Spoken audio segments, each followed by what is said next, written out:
Sebagai contoh, misalkan kita lagi di jalan, kita melihat Honda PCX yang warna merah.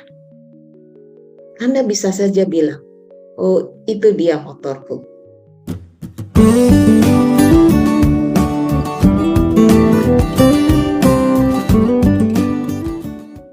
Assalamualaikum warahmatullahi wabarakatuh. Salah satu quote terkait goal adalah, true success is about working toward two meaningful goal. Yang artinya bahwa kesuksesan sejati itu adalah bagaimana kita bekerja menuju goal yang sangat berarti untuk kita. Nah, di sini kita bisa mengatakan bahwa goal achievement itu sendiri bukanlah yang paling penting bagi kita. Namun, rangkaian proses demi proses yang harus kita lalui pada saat kita menuju pencapaian itu sendiri adalah hal yang sangat penting.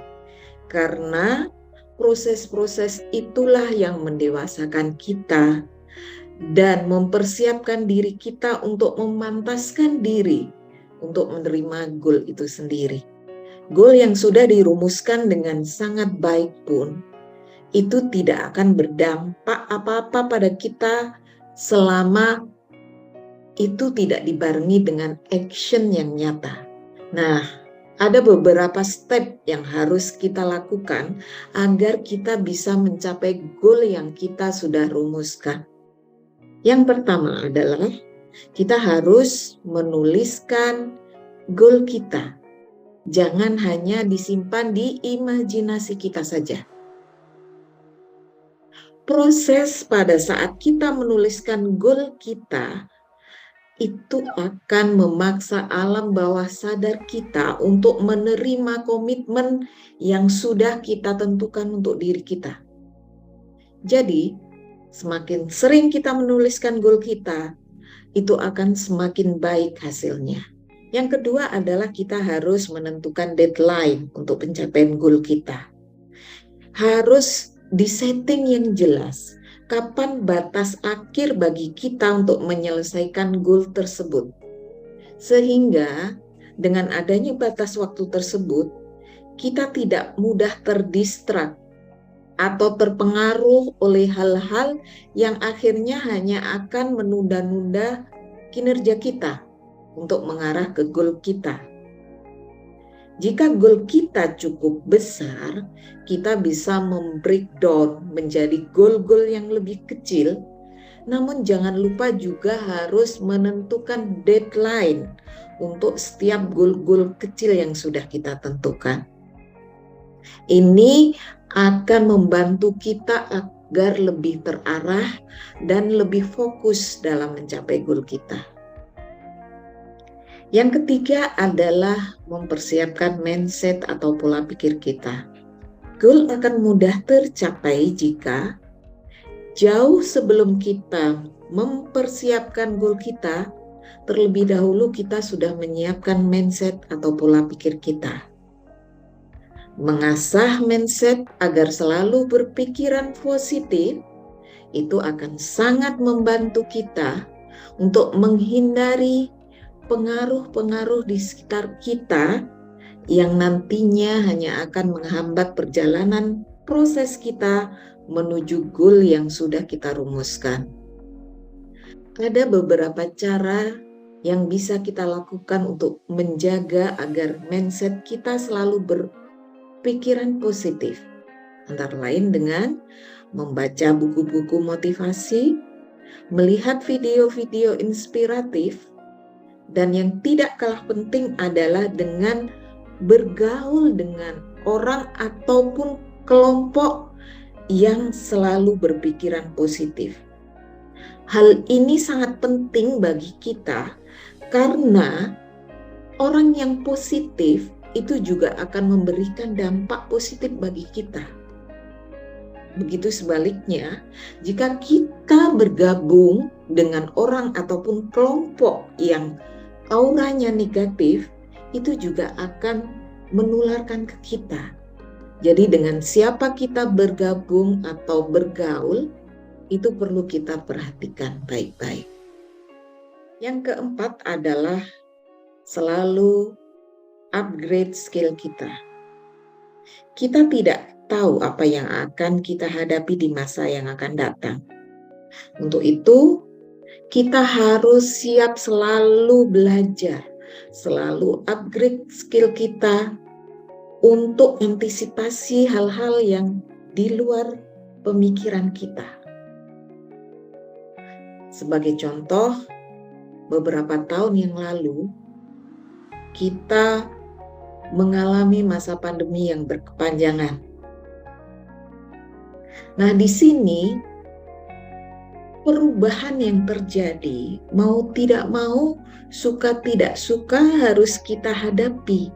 Dan setiap perubahan yang ada itu biasanya memerlukan cara yang berbeda dalam menghadapinya. Kalau sebelum pandemi barangkali kita bisa melakukan offline selling, bertemu muka dengan customer, face to face. Tapi selama masa pandemi, hal itu tidak memungkinkan bagi kita. Maka kita dituntut memakai cara lain, yaitu online selling atau online marketing. Perpindahan metode ini harus juga dibarengi dengan perpindahan cara pastinya. Dan untuk setiap cara yang kita lakukan, itu sebetulnya sudah ada ilmunya. Tinggal kita mau belajar atau tidak. Sebagai contohnya saya memang sudah punya FB sejak dulu, tapi tidak pernah saya pakai. Setelah masa pandemi, mau tidak mau, suka tidak suka, saya harus menggunakannya. Karena itu salah satu media yang saya bisa gunakan untuk online selling saya.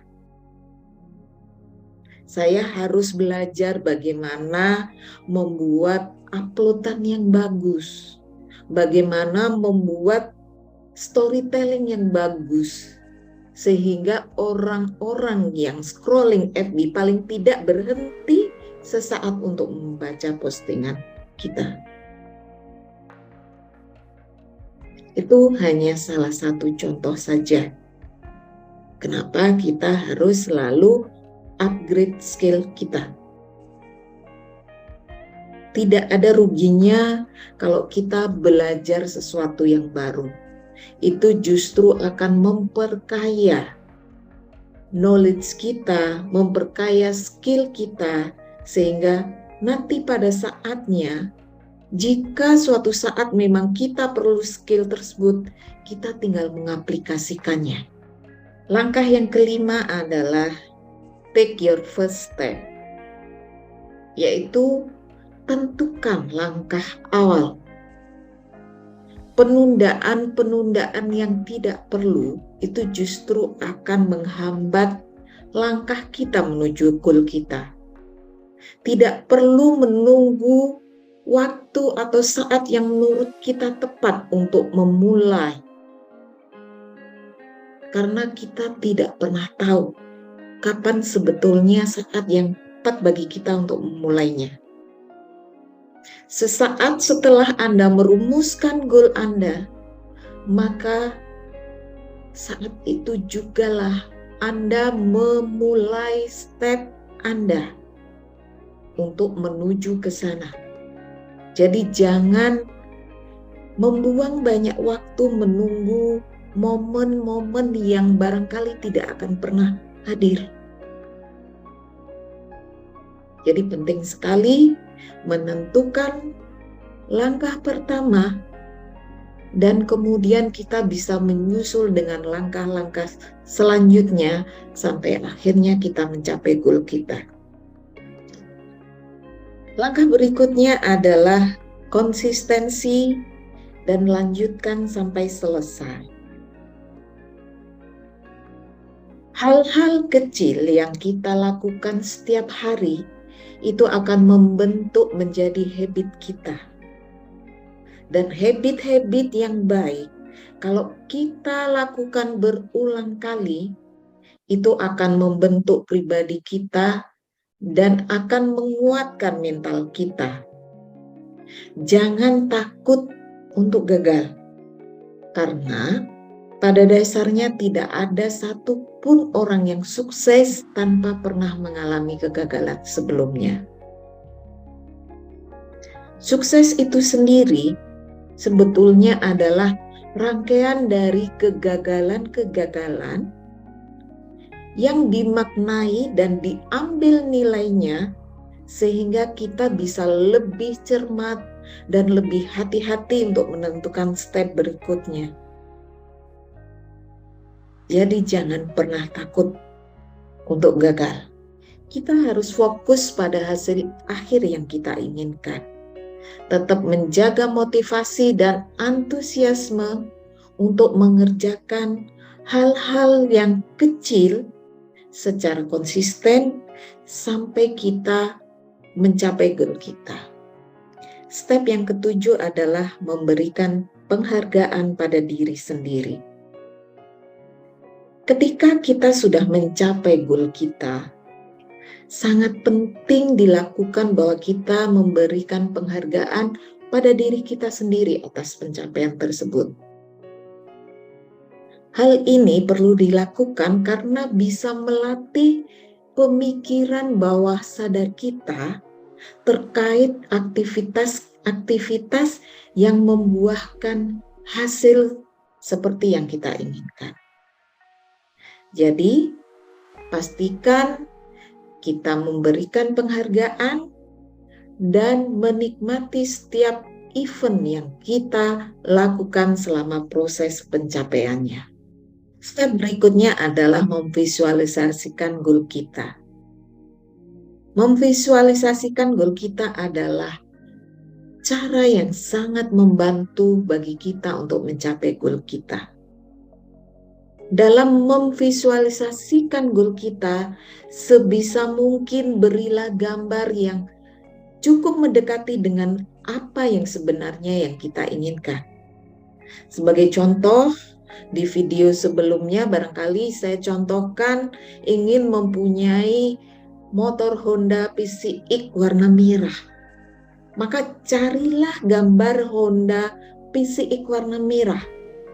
Tempelkan di tempat yang sering Anda lihat. Dengan semakin sering Anda melihat visualisasi dari goal kita, itu akan memperkuat rangsangan di pemikiran kita, di badan kita, untuk menerima apa yang ingin kita capai. Dan akan lebih baik lagi jika kita perilaku seolah-olah kita sudah mendapatkan goal kita. Sebagai contoh misalkan kita lagi di jalan, kita melihat Honda PCX yang warna merah. Anda bisa saja bilang, oh itu dia motorku. Hanya masalah waktu aku bisa punya motor itu.